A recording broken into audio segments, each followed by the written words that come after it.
अच्छा, अब नेक्स्ट है न्यूमोकोनियोसिस ड्यू टू एस्बेस्टोस। अब जो एस्बेस्टोस होता है ना, वो pro inflammatory crystalline hydrated silicates होते हैं। अब ये जो हाइड्रेटेड सिलिकेट्स होते हैं, ये काफ़ी सारी डिजीज़ से एसोसिएटेड हैं। अब सबसे पहले तो ये करते हैं लोकलाइज फिब्रस प्लेक्स, और ये डिफ्यूज़ फिब्रस प्लेक्स भी कॉज कर सकते हैं, लेकिन वो रेयर हैं। नेक्स्ट ये प्लूरल इफ्यूजन्स कॉज कर सकते हैं, जो कि रिकरेंट होते हैं। फिर ये पेरेन्काइमल इंटरस्टिशियल फिब्रोसिस कॉज करते हैं, और इसी को हम एस्बेस्टोसिस बोलते हैं। नेक्स्ट है, ये काफ़ी तरह के कैंसर्स कॉज करते हैं। सबसे कॉमन तो ज़ाहिर लंग कार्सिनोमा कॉज करेंगे। नेक्स्ट ये मीज़ोथीलियोमास कॉज करते हैं, जो कि एक मेलिग्नेंट ट्यूमर है in the lining of the lung. फिर जो है ये एक्स्ट्रा पल्मोनरी न्यूप्लाज्म्स भी कॉज कर सकते हैं। उसमें से सबसे कॉमन लिरेंजियल और ओवेरियन है, और कभी कभार कोलोन कार्सिनोमास भी हो जाते हैं। फिर नेक्स्ट है इसकी पैथोजेनेसिस। अब पैथोजेनेसिस में ये कितना डिजीज़ कॉज करेगा एस्बेस्टोस, वो डिपेंड करता है कि कितनी कॉन्सेंट्रेशन में वो इनहेल हुआ है, उसका साइज़ क्या है, उसका शेप क्या है, और उसकी सॉलिबिलिटी क्या है। सबसे इम्पॉर्टेंट जो है ना इसमें से शेप और सॉलिबिलिटी है। एस्बेस्टोस जो है ना, ये दो तरह के जियोमेट्रिक फॉर्म्स में आता है। एक है सर्पेंटाइन और एक है एम्फीबोल। अब जो सर्पेंटाइन है ना, वो इतना पैथोजेनिक नहीं होता, इसलिए इंडस्ट्रीज़ में भी ज़्यादा सर्पेंटाइन यूज़ होता है, और 90% यूज़ होता है। एम्फीबोल जो है ये काफ़ी पैथोजेनिक होता है, इस वजह से ये सिर्फ 10% यूज़ होता है। और जो एम्फीबोल है ना, ये सबसे ज़्यादा मीज़ोथीलियोमा कॉज करता है, जो कि बहुत डेडली है। फिर अब पैथोजेनिक क्यों है एम्फीबोल ज़्यादा, वो इसकी एरोडायनामिक प्रॉपर्टी और सॉलिबिलिटी की वजह से। होता ये है कि जो दूसरा वाला था ना, सर्पेंटाइन वाला, वो फ्लेक्सिबल होते हैं और कर्ल स्ट्रक्चर्स होते हैं, तो वो जो है ना अपर रेस्पिरेटरी ट्रैक्ट में ही फंस जाते हैं, और वो म्यूकस और सिलिया से इवेंचुअली रिमूव हो जाते हैं। और साथ में ये जो सर्पेंटाइन वाले थे ना, ये सॉल्युबल भी होते हैं, तो उनकी सॉल्युबिलिटी की वजह से ये इवेंचुअली टिश्यू से लीच आउट हो जाते हैं।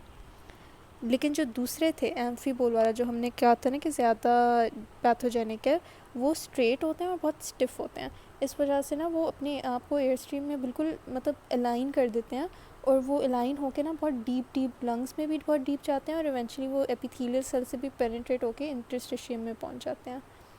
हेयर कॉमन चीज़ दोनों फॉर्म्स में ये है कि दोनों फिब्रोजेनिक है, और दोनों में ये बात है कि जितनी ज़्यादा होगी ना इनहेल, उतना ज़्यादा वो डिज़ीज़ कॉज करेगा। अब बाकी जो है ना, ये ख़ास बात एस्बेस्टोस की ये है कि ये एक ट्यूमर इनिशिएटर और प्रोमोटर के तौर पे एक्ट करता है। ज़ाहिर है वो ट्यूमर को इनिशिएट प्रमोट करेगा, इसी वजह से इसके इतने ज़्यादा ऑन्कोजेनिक इफ़ेक्ट्स होते हैं। और ये ऑन्कोजेनिक इफ़ेक्ट्स इसके इसीलिए होते हैं क्योंकि ये फ्री रेडिकल्स को जनरेट करता है, और इसके जो एस्बेस्टोस के फाइबर्स हैं ना, वो फ्री रेडिकल्स जनरेट करते हैं, और वो जाके फिर लंग में चले जाते हैं मीज़ोथीलियल लेयर्स के साथ, इसीलिए ये मीज़ोथीलियोमा कॉज करता है।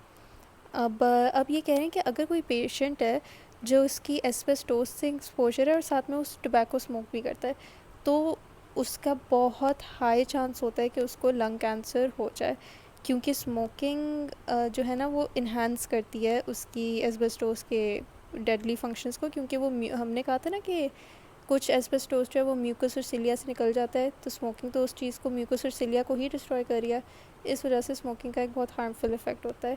अब नॉर्मली अगर कोई एस्बेस्टोस से एक्सपोज्ड है ना, तो 5 टाइम्स ज़्यादा चांस है कि उसको ना लंग कार्सिनोमा हो जाए। लेकिन अगर वो दोनों एस्बेस्टोस भी एक्सपोज है और साथ में स्मोकिंग भी करता है, तो 55 टाइम्स ज़्यादा चांस है कि उससे लंग कार्सिनोमा हो जाए। अब इसका जो वो है पैथोजेनेसिस, वो सेम ही है कि ये जो है जब आता है लंग के अंदर, तो ये मैक्रोफेजेस इसे इसके फाइबर्स को फैगोसाइटोस कर देते हैं, जिसकी वजह से इन्फ्लेमोसोम एक्टिवेट होता है, और प्रो इन्फ्लेमेटरी फैक्टर्स वो रिलीज़ होते हैं, और फिब्रोजेनिक मीडिएटर्स भी रिलीज़ होता है। अब जो इनिशियली जो इंजरी होगी ना, वो जो स्मॉल एयरवेज की बाइफरकेशन होती है ना, उधर होगी, लेकिन इवेंचुअली वो पूरे लंग तक चली जाती है। अब ये जो फाइबर्स हमने कहा था ना कि ये फिब्रोसिस हो रही है, उधर फिर इवेंचुअली मैक्रोफेजेस आते हैं, वो उसे इंजेस्ट करने की कोशिश करते हैं उन फाइबर्स को। इस वजह से लॉन्ग टर्म डेपोजिशन जब होती है ना फाइबर्स की, तो परसिस्टेंट रिलीज़ होती रहती है मीडिएटर्स की, और मैक्रोफेजेस जो है मुस्तकिल डाइजेस्ट करने की कोशिश करते हैं, जिसकी वजह से जनरलाइज इंटरस्टिशियल पल्मोनरी इन्फ्लेमेशन हो जाती है, और इंटरस्टिशियल फिब्रोसिस तो हो ही रही थी। ठीक है, फिर नेक्स्ट है इसकी मॉर्फोलॉजी। अब जो एस्बेस्टोसिस होती है ना, इसमें डिफ्यूज़ पल्मोनरी इंटरस्टिशियल फिब्रोसिस होगी, ठीक है। ये लेकिन दूसरे जो फिब्रोसिस है ना, उनसे डिस्टिंग्विश इस तरह से हम करते हैं कि इसमें एस्बेस्टोस बॉडीज़ होंगी।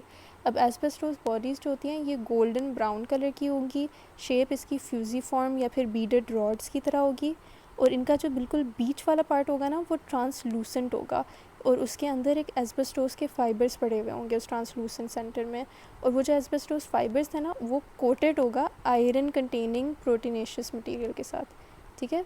बीच में एस्बेस्टोस फाइबर है, उसके राउंड आयरन कंटेनिंग पार्टिकल है, वो पूरा सेंटर जो है वो ट्रांसलूसेंट है। अब जो ये तो अभी हमने किया ना कि सिर्फ आयरन उसके राउंड है, कभी कभी आयरन के साथ साथ दूसरे इनऑर्गेनिक पार्टिकुलेट्स भी कोट करने लग जाते हैं।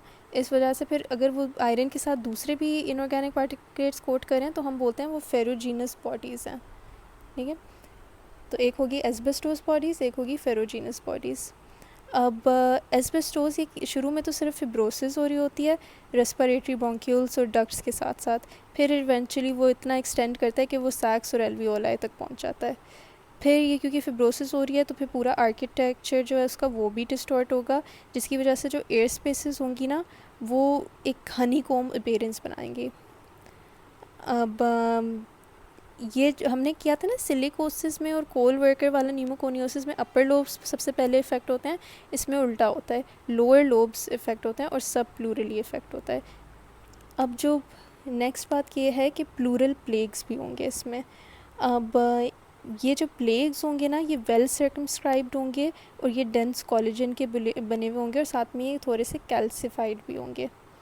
अब ये जो होते हैं एंटीरियर और पोस्टीरियर लैटरल एस्पेक्ट्स में होते हैं पेराइटल प्लूरल के, ठीक है। प्लेग्स में वो पेराइटल प्लूरल के एंटीरियर लैटरल एस्पेक्ट्स में होंगे, बस इसमें ये है।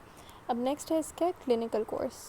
अब जो क्लिनिकल कोर्स है कि पहले तो ये कह रहे हैं कि जब एक्सपोजर होती है ना तो वो एटलीस्ट 10 साल तक एक्सपोजर होनी चाहिए, फिर वो पेशेंट को सिम्टम्स आने लगते हैं। नॉर्मली तो 20-30 ईयर्स तक एक्सपोजर होता है फिर होते हैं सिम्टम्स। सबसे पहला सिम्टम जो है डिस्पीनिया होगा, और ये शुरू में तो जब कोई पेशेंट एग्जर्ट करेगा अपने आप को ना तब होगा, लेकिन इवेंचुअली बाद में जब ये डिज़ीज़ प्रोग्रेस होती है इवन रेस्ट में डिस्पीनिया हो रहा होगा। फिर जो है कॉफ़ होगी जिसमें स्प्यूटम प्रोड्यूस होगा, लेकिन वो लोग कहते हैं ये वैसे स्मोकिंग का ज़्यादा सिम्टम है वेदर दैन एस्बेस्टोस का, लेकिन हो भी सकता है ये। फिर चेस्ट एक्सरे जब हम करेंगे ना तो हमें ज़ाहिर है लोअर लोब्स में भी हमने किया ना कि उधर होती है डिज़ीज़, तो हमें लोअर लोब्स में इरेगुलर लीनियर डेंसिटीज़ नज़र आएंगी। जैसे जैसे डिज़ीज़ एडवांस होगा हमें वही हनीकॉम पैटर्न नज़र आएगा, ठीक है। फिर जो है ये डिज़ीज़ दो तरह से जा सकती है, या तो ये स्टैटिक होती है या तो फिर ये डिज़ीज़ प्रोग्रेस होती है। प्रोग्रेस होगी तो रेस्पिरेटरी फेलियर हो जाएगी या फिर कॉर पल्मोनेल हो जाएगा जिसकी वजह से डेथ हो जाएगी। जो प्लूरल प्लेग्स होंगे ये यूजुअली एसिम्प्टोमेटिक होते हैं और ये हमें रेडियोग्राफ में ही डिटेक्ट होते हैं।